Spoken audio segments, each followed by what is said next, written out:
Okey.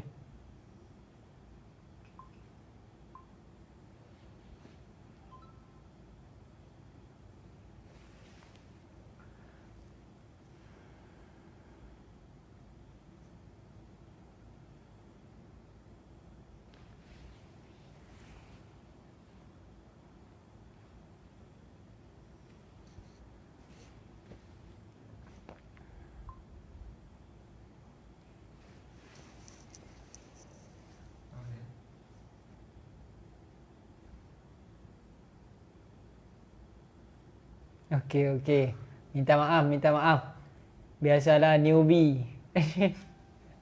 Newbie kan. Ni bukan newbie, ni boy. Baru nak belajar buat live tak sedar bateri habis. Okey. Saat kita tunggu bagi ramai sikit. Tengok tu memang.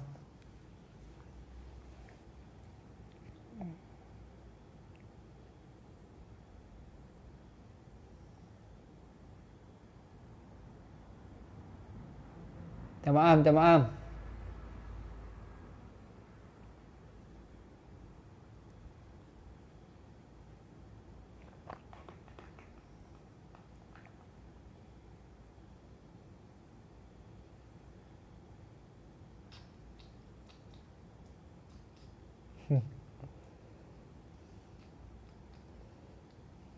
Ni pun ingat habis dah kot. Pun lari.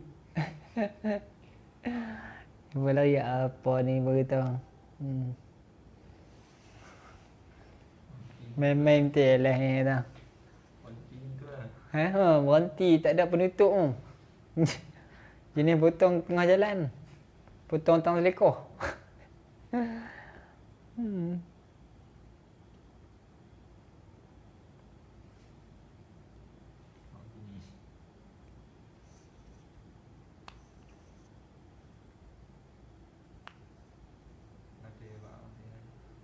Ya. Nanti kat iza ataha.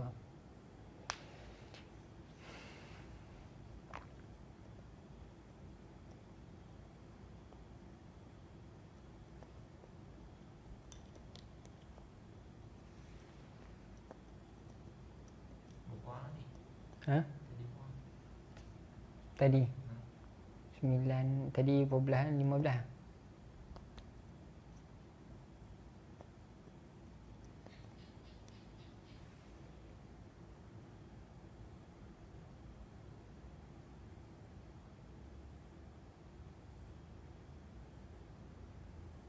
Okey, kita sambung balik. Sorry, minta maaf. Okey, maka apabila seorang tu mu'tadah, maka fayuhkamu, maka dihukumi dengan haid bila? Idza ataha ba'da tuhri 15 fa akthar. Apabila datangnya haid itu selepas daripada suci 15 hari. Nampak dah ni 23. Ni haid pertama kali datang, suci ni 23.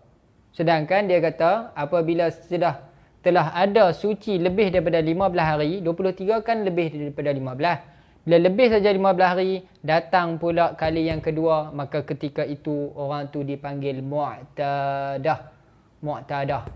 Selesai. Apa nama mu'tadah? Orang yang sudah ada adat. Mana adat dia? 7 hari yang pertama. Okey, selesai. Wa illa, dan jika tidak apa? Jika tidak datang haid itu selepas daripada 15 hari. Maknanya jika haid yang kedua ini datang sebelum 15. Contohnya kita kata berapa hari? 10 hari di sini. 10 hari. 7, 10. Suci baru duk ada 10. Tiba-tiba dah datang dah haid yang kedua. Apa perlu yang kita buat? Dia kata wa illa, dan jika tidak Onti ha? Okey. Dia main-main pula. Okey. Maksudnya bi an ata qablahu, tengok dia kata. Maksudnya bahwasanya datang qablahu sebelumnya, sebelum daripada 15, fayu'addu hadzal dama fasadin, maka dikira darah ini sebagai darah fasad. Darah ini dikira sebagai darah fasad. Mana darah fasadnya? Ni, kita kena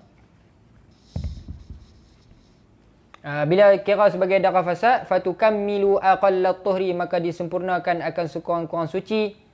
Wa ma zada fa huwa haidun jadidun, samalah macam tadi masalah. Bila sini tak cukup 15, maka dicuri daripada sini berapa hari? 5 hari. 5 hari ini istihadhah.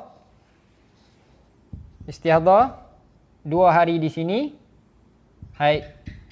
5 istihadhah 2 hari, 2 hari haid. Okey, curi balik sama saja. Kalau tak cukup curi ya. Selepas daripada tu. Tapi syaratnya itulah yang kita kena ingatlah, syarat-syarat tadi ni.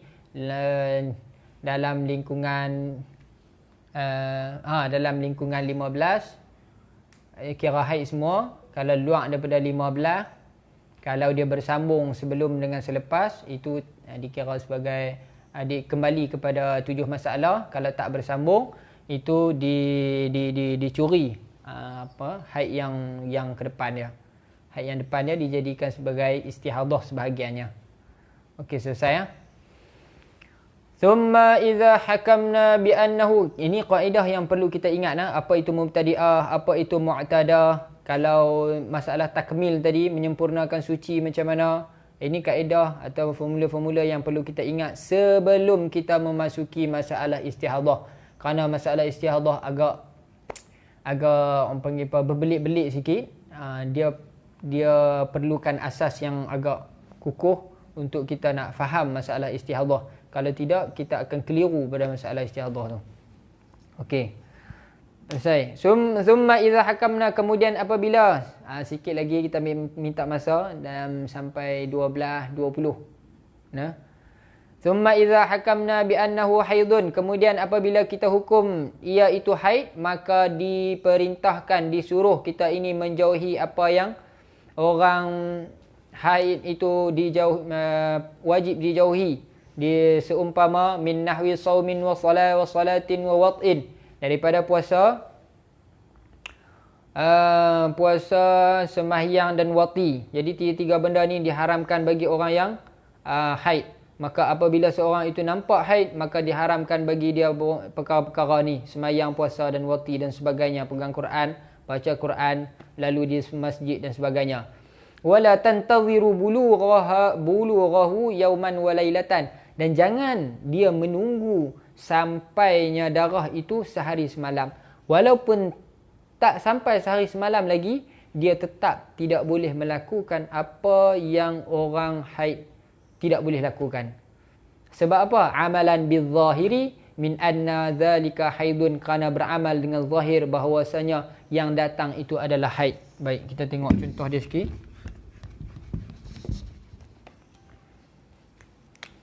1, 2, 3, 4, 5, 6, 7. Okey. 2 jam. Datang saja 2 jam, walaupun ini belum cukup. Belum cukup 24 jam ni. Dia tak perlu tunggu cukup 24 jam untuk dia meninggalkan apa yang orang haid patut meninggalkan. Dia tak perlu tunggu sampai 24 jam. Datang saja walaupun belum cukup 24 jam, terus dia kena tinggalkan apa yang orang haid tinggalkan. Sebab apa? Amalan bil zahir, kerana beramal dengan zahir bahawasanya ia adalah haid. Kerana mana dia tahu nak cukup 24 jam ataupun tak cukup 24 jam. Mungkin akan cukup 24 jam. Jadi pada zahirnya ini adalah haid. Tidak perlu dia tunggu 24 jam. Terus dia tinggalkan apa yang ditinggalkan. Cumanya kalau tak cukup 24 jam dalam masa 15 hari 15 malam, maka dia perlu qada balik apa yang dia tinggalkan pada masa 15 hari 15 malam tu. Okey, selesai. Jelas Wa idza hakamna bil haidhi bi ru'yatid dami thumma naqasa an yawmin wa lailatin qadat ma kanat tarakathu min shaumin wa salatin wa la yalzamuha ghuslun li'alamil haidhi. Dan apabila kita hukum dengan haid dengan sebab nampaknya haid, kemudian tiba-tiba kurang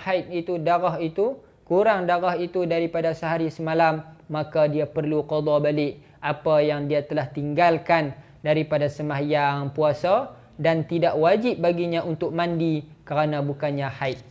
Okey. Di sini bila datang 2 jam, okey 2 jam, bila berhenti saja 2 jam, dia terus solat basuh solat. Bila berhenti basuh solat dan sebagainya. Tiba-tiba contoh sini tak mai balik 2 jam. 2 jam dia kena berhenti daripada sembahyang dan sebagainya. Kemudian bila berhenti saja sini, berhenti habis 2 jam ni, dia kena basuh solat. Begitulah seterusnya sehingga cukup 24 jam. Bila cukup 24 jam, kalau berhenti selepas 24 jam, dia perlu mandi dan barulah boleh sembahyang. Kena mandi dulu. Sebab apa? Sebab sudah ternyata bahawasanya yang datang itu adalah haid. Ini dia masih belum nyata. Bila belum nyata, cuma sembahyang saja. Cuma basuh saja. Tidak perlu mandi. Kerana belum pasti ia adalah haid.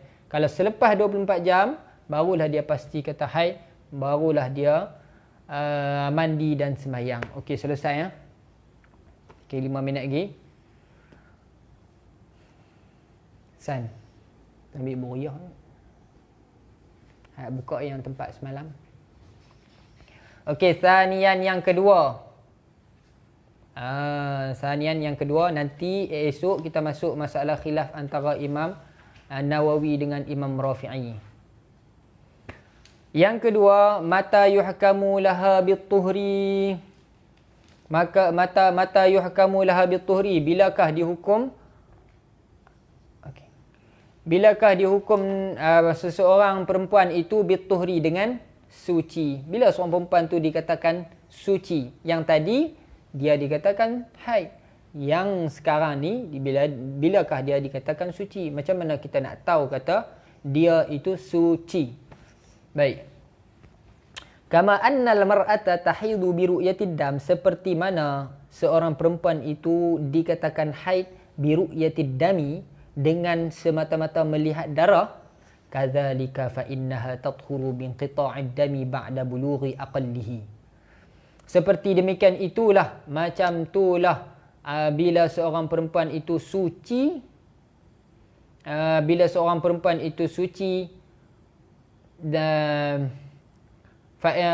seperti itulah dia suci. Dia suci dengan sebab apa? Binqita'id dami ba'da bulughi aqallihi, dengan sebab terputus ataupun berhentinya darah selepas daripada sampainya sekurang-kurang haid. Bila sampai sekurang-kurang haid, maka dia dinamakan suci. Dia dinamakan suci. Kalau cukup 24 jam, dia dinamakan haid. Kan? Dia nampak darah selama 24 jam, dia kira haid. Kalau sebelum tu tak boleh kata haid lagi, tak boleh kata istihadah lagi. Bila cukup, okey, dikatakan haid. Kalau orang suci ni, di tengah-tengah ni pun kita panggil suci lah. Cuma apabila selepas daripada 24 jam, bila putus saja selepas daripada 24 jam, memang kita yakin betul itu adalah suci. Kalau dia tak cukup 24 jam lagi, mungkin dia takkan cukup 24 jam di sini. Bila tak cukup 24 jam sampai 15, jadi hak ni semua istihadah ni, semua istihadah. Bila istihadah, hukum dia suci juga.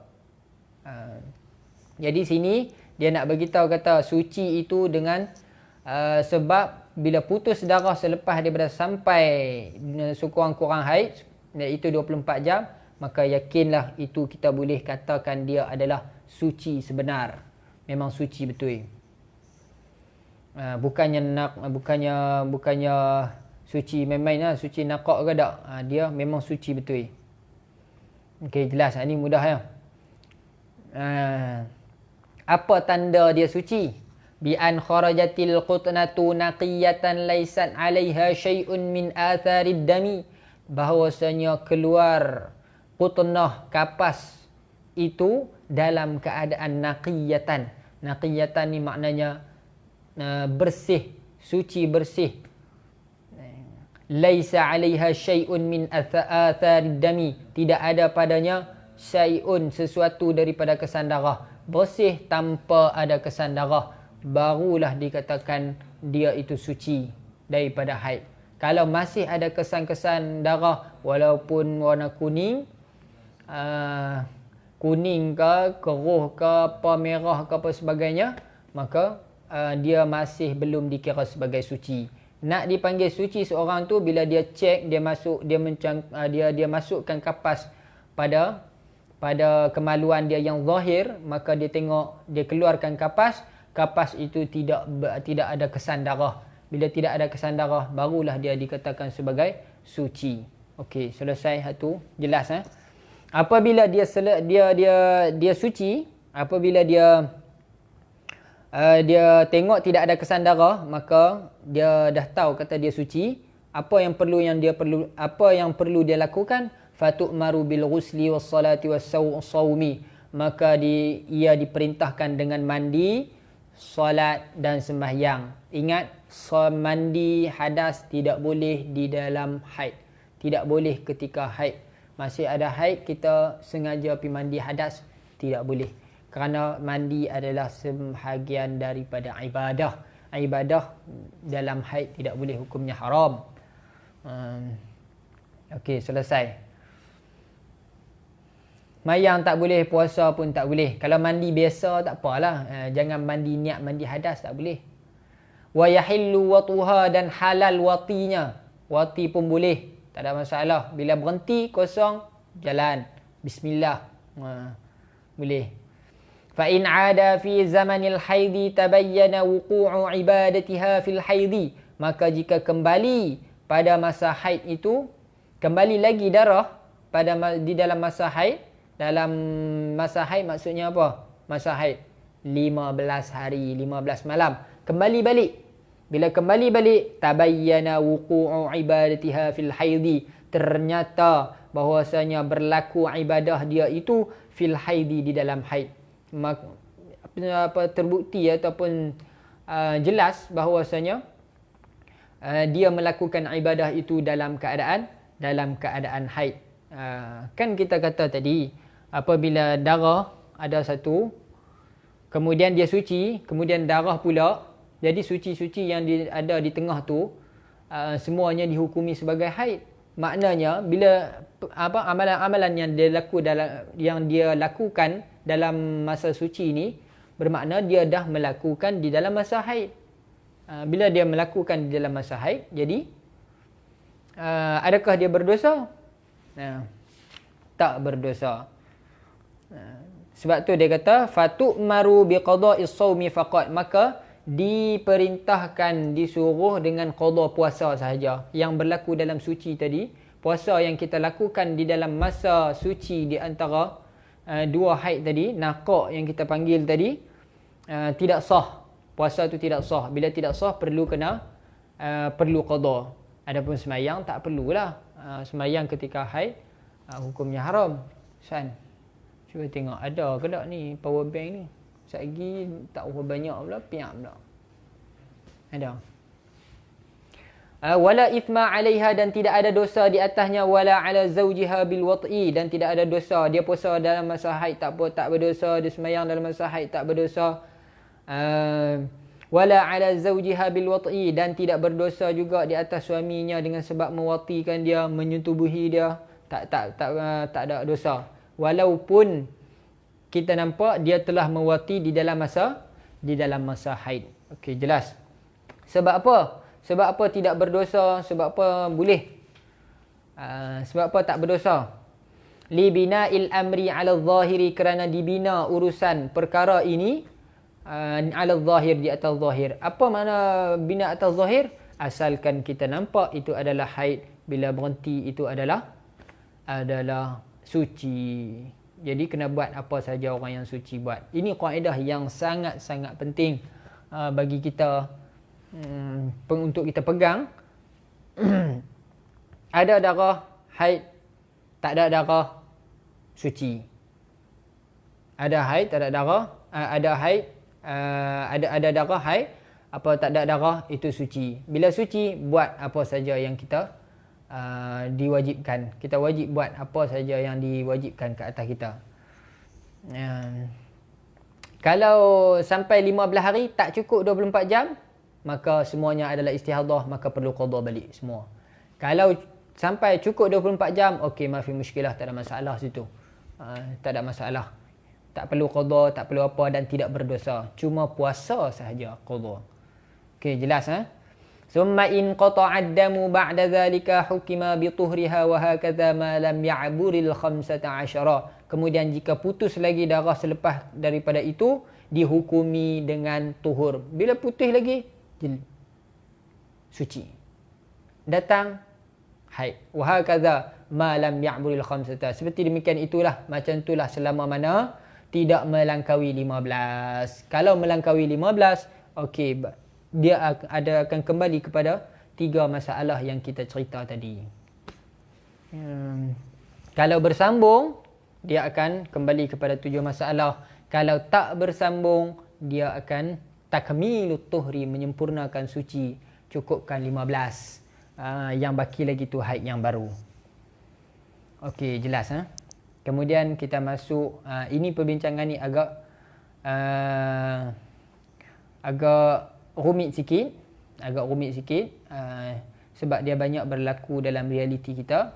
Esok insya-Allah ada masa panjang umur kita akan sambung. Wa in i'tadatil mar'atu an yanqati'a ad-damu thumma ya'uda fa hal yalzamuha al-ghuslu was-salatu 'inda kulli inqita'in am la. Jika beradat seorang perempuan, ia terputus darah kemudian kembali lagi, maka adakah wajib di atasnya mandi semayang dan ketika tiap-tiap kali putus itu ataupun tidak? Hadzal mas'alatu ikhtalafa fiha fuqaha'una asy-Syafi'iyyah. Masalah ini khilaf di antara di kalangan fuqaha kita yang bermazhab Syafi'i.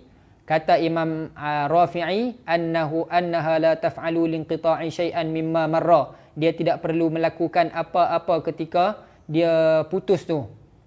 Kerana apa? Li'anna adh-dhahira annaha fi hadzal syahri kalladhi qablah. Kerana yang zahirnya bulan ini adalah seperti bulan lepas. Dan pendapat yang kedua yang ditarjihkan oleh Imam Nawawi, bahwasanya lazim, wajib bagi dia melakukan apa yang orang tahir, orang suci buat. Wa in i'tadat inqita'ad dami wa 'audahu. Sekalipun beradat ia putus, sekalipun dia beradat putus darah dan kembali. Walaupun ada adat dia datang darah, putus darah, datang, putus datang, dia tetap juga wajib. Wal-ra'yul mu'tamadu fil madhhabi huwa ma sahahu an-Nawawi walakin yajuzul 'amalu fi haqqin nafsi bi ra'yatir Rafi'i fi hadhihi al-mas'alah. Dan pendapat yang muktamad dalam mazhab iaitu apa yang telah ditasahihkan oleh Imam Nawawi, akan tetapi harus untuk beramal pada diri sendiri, untuk hak diri sendiri dengan pandangan Imam Rafi'i dalam masalah ini. Esok kita akan hurai apa perbezaan di antara Imam Rafi'i dengan Imam Nawawi. Banyak soalan ni saya banyak terima. Soalan ni. Khilaf antara Imam Nawawi dan Rafi'i. Okey, selesai. Alhamdulillah. Wallahu a'lam. Habis takat ni. Tinggal sikit dah, tinggal sebelah orang. Ganti. Tadi orang lama tidur. Kita putih saat tadi. Lari habis.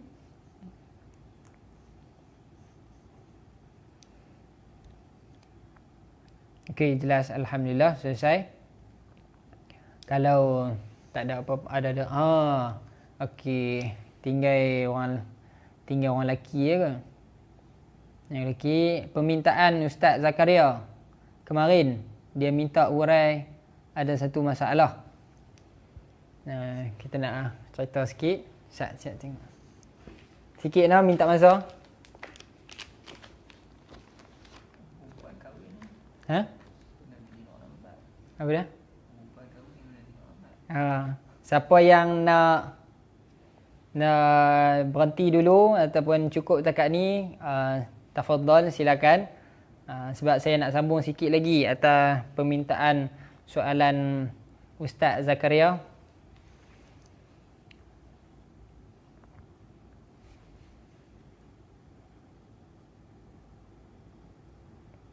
Soalan lain dari menjengah.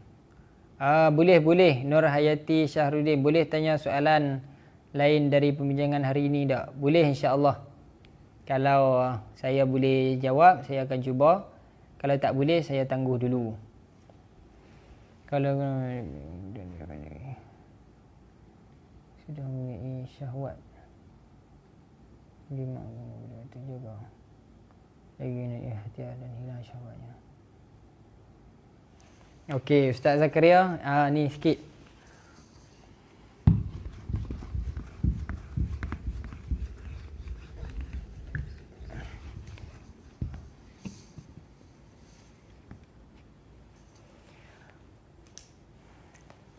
Bab mani yang keluar daripada orang lain.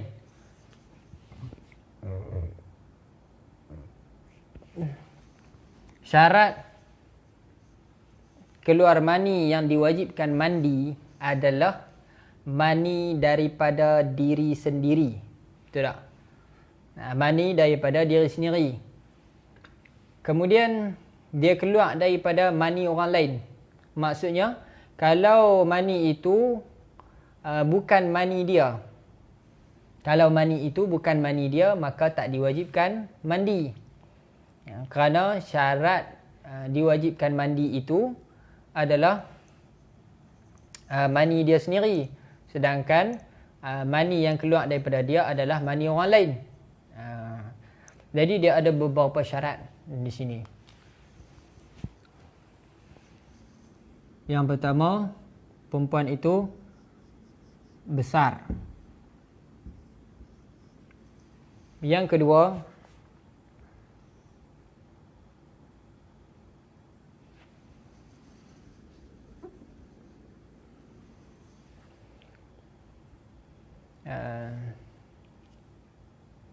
okey, bila keluar daripada mani sendiri, kalau kita sendiri yang keluar, okey, itu tak ada masalah. Ataupun isteri sendiri, perempuan sendiri yang keluar, itu tak ada masalah. Ini masalah perempuan yang mengeluarkan mani selepas daripada dijimak. Maka timbul persoalan, adakah mani yang keluar daripada kemaluan dia itu mani dia sendiri ataupun mani suami dia. Mani dia sendiri ataupun mani suami dia. Jadi dia nak kata mani dia, tak boleh juga. Pasal dia pun tadi keluar mani. Dan suami dia pun dah memasukkan mani ke dalam kemaluan dia, ke dalam rahim dia. Jadi tak pasti dia nak kata mani dia ataupun tidak. Jadi dia ada jawapan dia. Yang pertama, syarat dia apabila seorang wanita itu mengeluarkan mani selepas daripada berjimak dengan suami dia, dia wajib mandi itu dengan beberapa syarat. Dengan beberapa syarat. Yang pertama, perempuan itu mestilah kena besar. Yang kedua,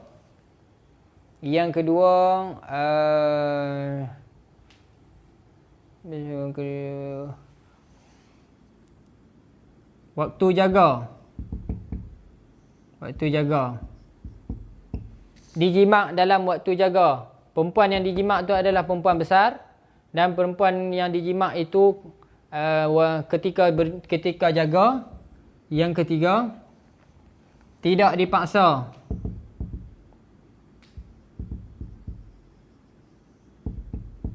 Paksa. Yang keempat, hilang syahwat. Hilang syahwat ni maknanya keluar mani. 4 benda.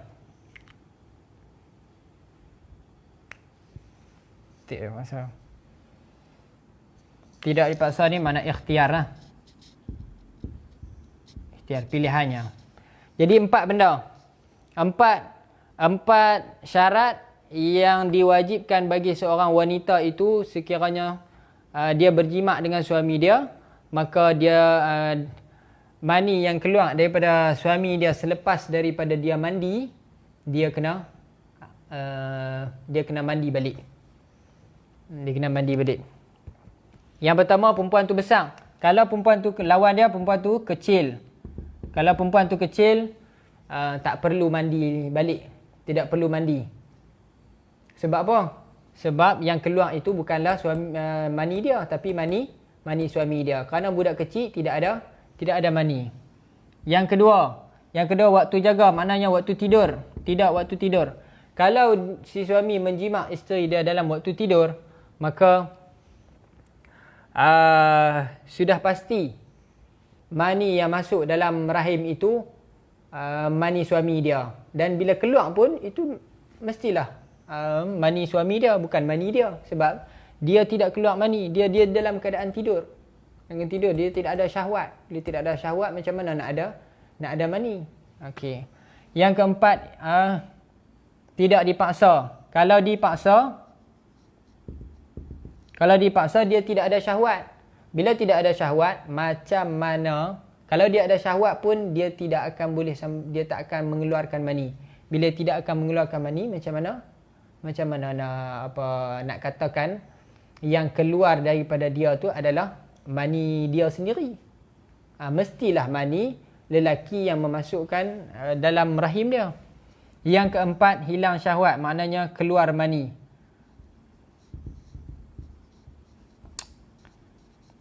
Kalau tidak keluar mani, lawan dia tidak keluar mani. Kalau perempuan tu berjimak, tapi perempuan itu tidak keluar mani, perempuan besar ketika jaga dan dia pun tak dipaksa, tapi dia berjimak, tapi tidak keluar mani. Bila tidak keluar mani, okey.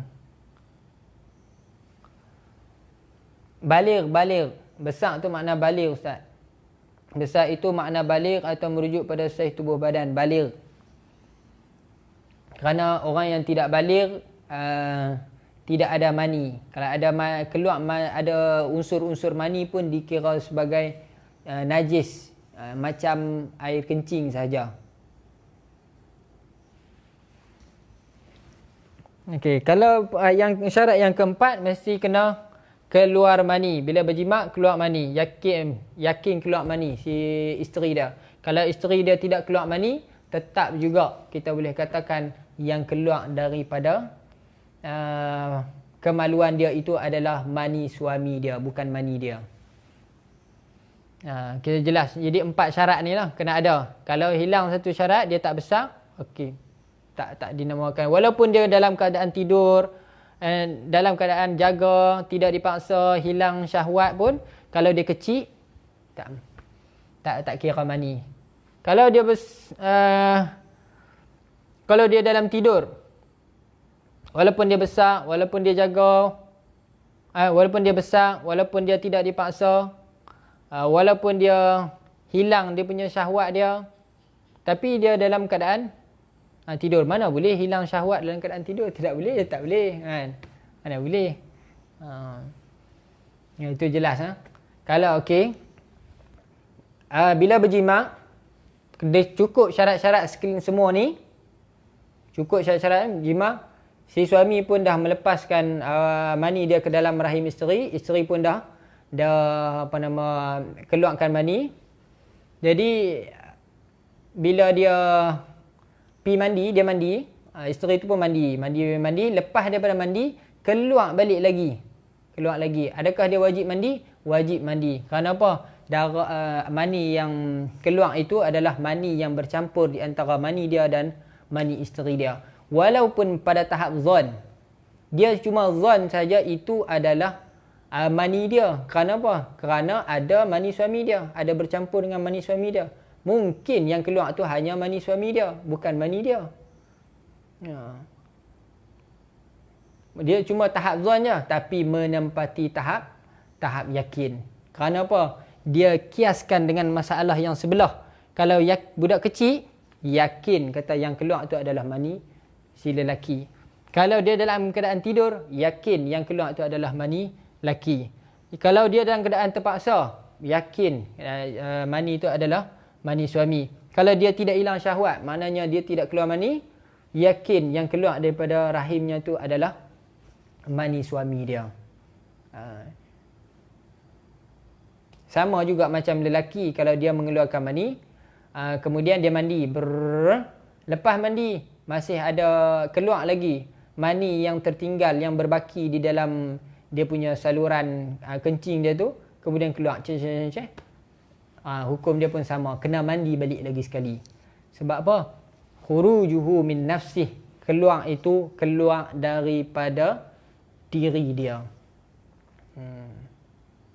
Kalau perempuan pun sama juga, dia keluar mani, kemudian dia mandi, lepas daripada dia mandi, dia tengok lepas tu keluar balik, keluar lagi, dia kena mandi pula sekali lagi.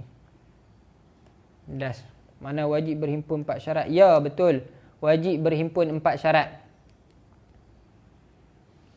Syarat di sini orang panggil, kalau dalam istilah mantiknya, orang panggil apa?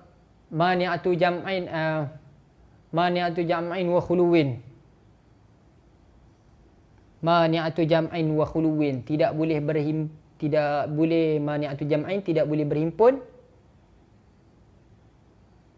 dan tidak boleh berpisah.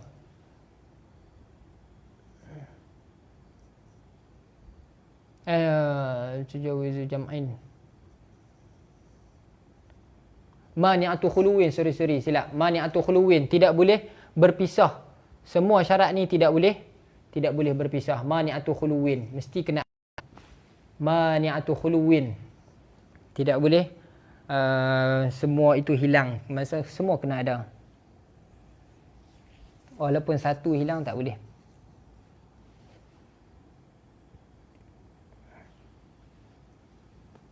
Okey, jelas. Ada lagi? Nak habis. Sama juga macam masalah keluar mani daripada kali yang pertama. Keluar mani kali yang pertama. Apa maksud keluar mani pada kali yang pertama? Bukan kali yang kedua lah.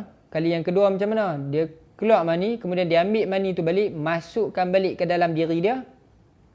Kemudian keluar mani yang dia masukkan tadi tu, itulah maksud keluar kali yang kedua. Jadi mani yang sama keluar kali yang kedua, itu tidak perlu mandi. Macam kes lelaki tu, apa beza dengan keluar mani kedua? Dalam sebab mandi hadas, kena keluar mani itu keluar yang pertama. Beza masalah dia, mani yang sama dimasukkan ke dalam kemaluan balik, kemudian mani itu keluar, itulah maksud mani yang kedua. Dia panggil istidkhal. Dalam ibarat Arab dia panggil istidkhal, memasukkan kembali mani yang keluar itu ke dalam, kemudian bila dia keluar kali kedua tu, tak perlu lagi mandi dah. Sebab apa? Bukan mani lain yang keluar daripada diri dia, mani yang tadi, mani yang dia masukkan tu.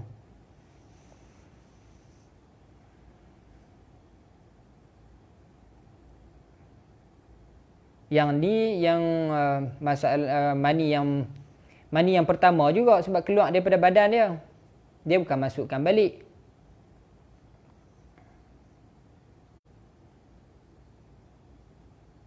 Okey. Selesai.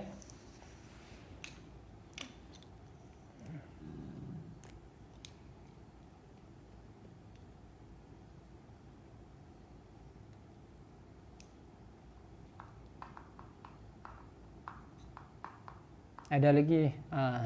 Yana nak tutup Ya. Maknanya jika keluar sisa selepas mandi, wajib ulang mandi. Ya, betul. Kalau keluar sisa selepas daripada mandi, wajib ulang mandi. Kerana itu mani yang pertama juga sama. Mani yang baki tertinggal tak dikeluarkan, sebab tu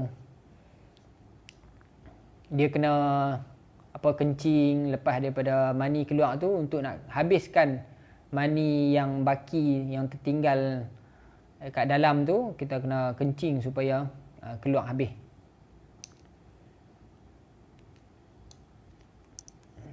Kencing ataupun lurut dan sebagainya lah.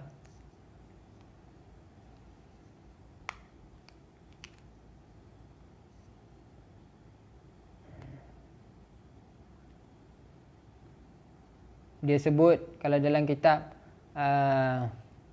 mani yang mutabaqin, yang yang baki, yang tertinggal di dalam qadib. Qadib ni makna batang. Di dalam batang tu, dalam saluran tu, kalau tertinggal dalam tu, kalau dia keluar pun kena wajib dia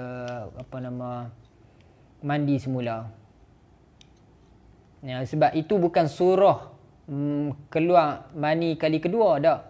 Keluar mani kali kedua ini surah dia masukkan balik mani yang keluar tadi ke dalam kemaluan dia, kemudian mani tu keluar balik. Mani yang dimasukkan tu keluar, itulah mani yang keluar kali kedua.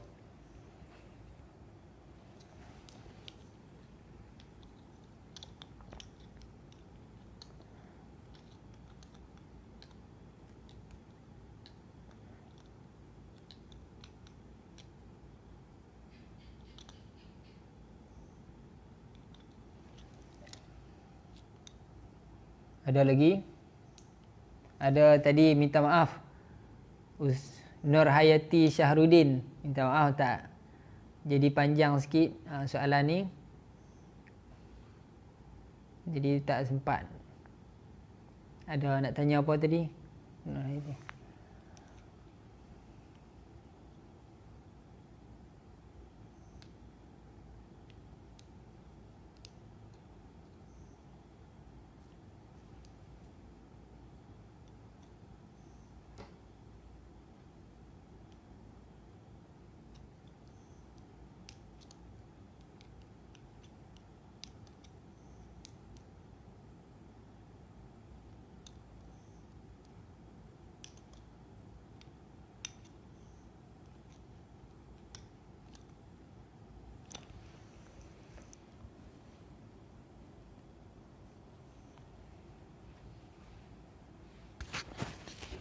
Tak ada apa. Tak apa nak tutup majlis.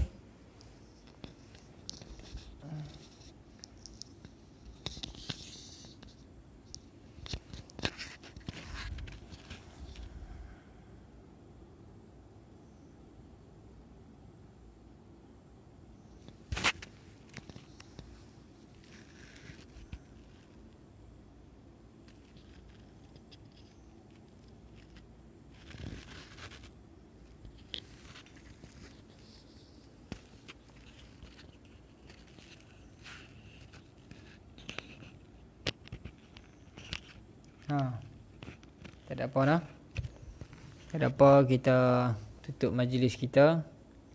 Tak ada no soalan daripada Nur Hayati tadi. Dia dah lewat kot.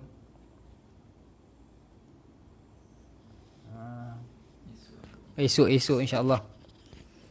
Siapa kalau ada soalan tentang haid, nifas dan istihadah boleh tanya di komen dalam grup. Insya-Allah. Okey, kalau tak ada apa, minta maaf kita lewat. Lepas tu terima kasih kepada semua yang sabar tunggu sampai pukul 1 lebih dekat pukul 1 sama. Jadi minta maaf lah dah ambil masa banyak. Ni tak ada apa, kita tutup majlis dengan doa. Alhamdulillahirabbil alamin wassalatu wassalamu ala asyrafil anbiya'i wal mursalin wa ala alihi washabbihi ajma'in. Allahumma inna nastaudi'uka ma 'allamtanahu farduduhu ilaina 'inda hajatina ilaihi. Allahumma rzuqna 'ilman nafi'a wa 'amalan mutaqabbala wa rizqan wasi'an halalan tayyiban mutayyaba. Wa sallallahu ala sayyidina Muhammadin wa ala alihi washabbihi wasallam. Alhamdulillahirabbil alamin.